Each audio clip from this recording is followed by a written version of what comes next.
Nga Gjergj Zefi. Humori popullor tregon një anekdot për Kuçin. Një banor i fshatit pyet një francez se nga vjen. Nga Parisi, i përgjigjet francezi. Kuçioti e ngushëllon. Mos u mërzit, do ta bëjmë edhe Parisin si Kuçin e Vlorës. Anekdota nuk përqesh Kuçin dhe as banorët e tij. Ajo përqesh mendjemadhsinë dhe arrogancën e njeriut që e vendos veten në qendër të botës dhe pastaj kërkon ta rindërtojë botën sipas përmasave të veta. Pikërisht për këtë arsye, Edi Rama nuk mund të gjente skenë më simbolike për mbledhjen me kryetarët e bashkive. Kryeministri thirrri në Kuç për të diskutuar reformën administrative o territoriale, ndërsa në takim morën pjesë edhe drejtues të bashkive që mund të shkrihen. Shqipëria ka probleme me financimin vendor, shërbimet publike, përfaqësimin, largimin e popullsisë dhe përqendrimin e pushtetit. Rama megjithatë e fillon zgjidhjen nga harta. Mos u mërzisni për bashkinë tuaj.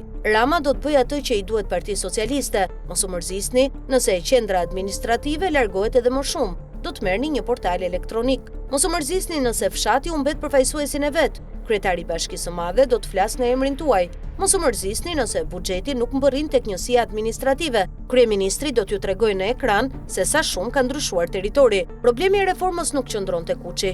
Problemi qëndron tek modeli ku një kryeministër mbledh varësit politik për të diskutuar kufit e pushtetit që ai vet kontrollon. Kryetarët socialistë të bashkive nuk shkojnë në atë tryezë si përfaqësues të pavarur të komuniteteve, ata shkojnë si pjesë e piramidës politike të PS-s. Shumica prej tyre kanë marrë mandatin nga Edi Rama dhe varen nga qeveria për investimet, transfertat, fondet dhe mbështetjen partijake. Kryeministri kërkon tani opinionin e njerëzve, të cilëve u kontrollon të ardhmen politike. Ky proces ngjan me një pronar që pyet administratorët se si duhet ta ndajë pronën e vet. Shqipëria megjithatë nuk është pronë e qeverisë dhe bashkit nuk janë dek të Partisë Socialiste.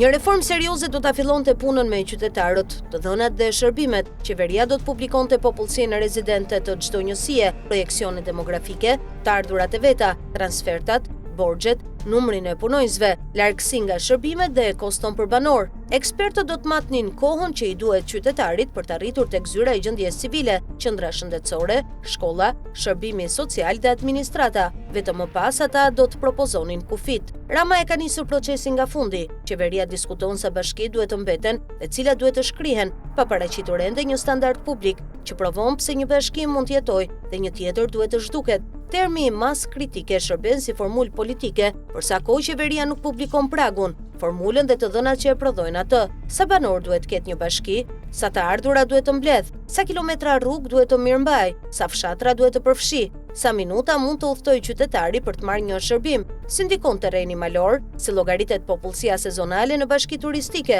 si kompensohet një territor me pak banor, por me sipërfaqe të madhe. Qeveria nuk ka dhënë përgjigje publike dhe të matshme për këto pyetje, ajo ka dhënë vetëm drejtimin politik, më pak bashki dhe më shumë përqendrim. Censusi i vitit 2023 numëroi 2.402.113 banor rezident, rreth 420.000 më pak se në vitin 2011. Kjo rënje kërkon rishikim të organizimit territorial, por nuk justifikon automatikisht shkrirjen e bashkive. Popullsia nuk është zvogluar në mënyrë të njëtrajtshme. Tirana, Bregdeti, zona turistike dhe bashkitë malore përballen me probleme të ndryshme. Një formulë vetme nuk mund të trajtojë njësoj një qytet të dendur dhe një territor me 10 fshatra të largët. Shkrirja mund të ulë numrin e kryetarëve, drejtorëve dhe vulave. Ajo nuk ul automatikisht koston e ujësjellësit, të rrugëve rurale, të transportit, të mbetjeve apo të zjarfikësve. Në zona të largëta bashkimi mund të arrisë koston që paguan qytetari. Banori udhton më gjatë, u mbet më shumë kohë dhe paguan më shumë për të arritur tek shërbimi. Qeveria kursen një zyrë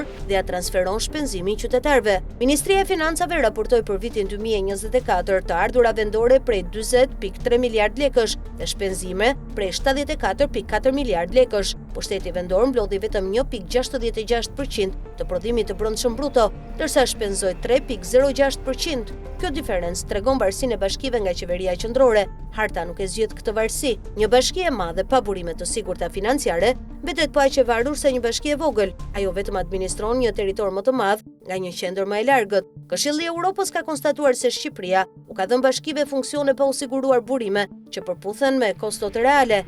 Pra, problemi nuk nis tek numri 61. Problemi nis tek mënyra si qeveria ndan parat, transferon funksionet dhe kontrollon investimet. Rama kërkon të ndryshojë kufit për ndryshuar mekanizmin që i mban bashkitë të varura nga zyra e tij.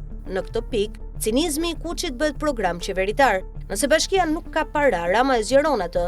Nëse nuk ka specialist, i bashkon qendrat administrative. Nëse nuk ofron shërbime, i ndryshon emrin. Nëse qytetari humbet përfaqësimin, qeveria i premton digitalizim. Çdo problem merr një zgjidhje ortografike, sepse harta ndryshon më lehtë se sistemi. PS-ja fiton drejt për drejt nga ky përqendrim. Bashkitë e mëdha kontrollojnë më shumë buxhet, më shumë vende pune, më shumë leje, më shumë ndërmarrje dhe më shumë territor. Kryetari socialist që drejton qendrën urbane merr nën kontroll edhe njësitë periferike. Partia nuk ka më nevojë të fitojë çdo komunitet, i mjafton të ruaj shumicën në bashkinë e zgjeruar. PD-ja ndjek llogarinë e kundërt. Ajo kërkon ruajtjen e 61 bashkive dhe krijimin e njësive të reja në territore ku mund të prodhoj shumica elektorale. PS kërkon t'i bashkoj votat aty ku dominon, PD kërkon t'i ndaj aty ku shpreson të fitojë. Njëra palë i quan përqendrimin eficiencë, tjetra i quan copëzimin afërsime i qytetarin. Të dyja shohin rezultatin zgjedhor përpara kostos së shërbimit. Dokumenti i krahasues i dy palëve shpall përputhje të lartë në 82.5% të temave.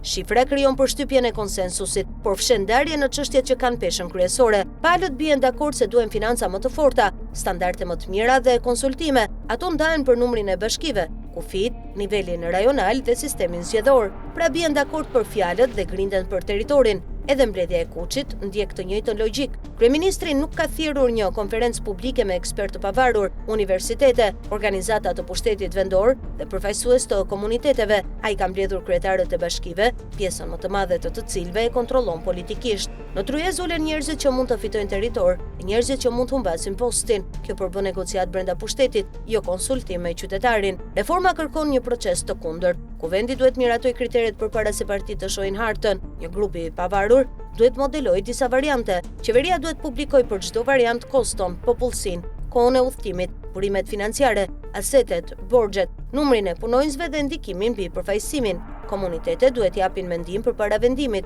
Një kontroll i pavarur duhet provoj se kufit nuk ndjekin rezultatet zgjedhore. Pa këto garanci, takimi në Kuç merr kuptimin e anekdotës. Kryeministri nuk po pyet çfarë modeli duhet Shqipërisë, ai po shpjegon se si Shqipëria duhet i përshtatet modelit të tij. Rama e ka praktikuar këtë metodë në çdo fushë. Kur institucioni nuk funksionon, ai përqendron kompetencat. Kur pushteti vendor dështon, ai krijon një operator kombëtar. Kur administrata nuk bindet, ai ndërton një strukturë tjetër vertikale. Kur ligji krijon pengesë, shumica ndryshon ligjin. Kur territori nuk prodhon rezultat politik që kërkon pushteti, qeveria ndryshon territorin. Një reformë territoriale duhet ta kufizojë arbitraritetin e qeverisë qendrore. Projekti që po diskutohet rrezikon ta zgjerojë atë. Bashkitë më të mëdha mund të krijojnë kryetar më të fuqishëm, por jo domosdoshmërisht pushtet vendor më të fortë. Nëse kryetari varet financiarisht dhe politikisht nga kryeministri, zmadhimi i territorit zmadhon edhe piramidën e kontrollit. Qytetarët nuk kanë nevojë që qeveria ta bëjë Parisin si Kuçin. Kuçi nuk ka nevojë të bëhet Tiranë. Dhe bashkitë nuk ka nevojë të shndërrohen në zyra rajonale të Partisë Socialiste. Secili territor ka nevojë për kompetenca, financim, përfaqësim dhe shërbime të matshme. Edi Rama mund të mbledhë të gjithë kryetarët në një lokal, mund t'u tregojë hartën dhe mund t'u caktojë fatin politik. Ai nuk mund ta quajë këtë proces reform, vetëm sepse e shoqëron me tabela, ekspert dhe fjalorin e integrimit evropian. Anekdota e vjetër e vendoste Kuçin mbi Parisin. Projekti i ri vendos hartën elektorale mbi shtetin. Qeveria u kërkon bashkive që të mos mërziten, edhe kur disa prej tyre do të humbasin emrin, administratën dhe mandatin. Në fund, kryeministri u jep të gjithëve të njëjtin ngushëllim: mos u mërzisni, do ta bëjmë të gjithë Shqipërinë siç i duhet Edi Ramës.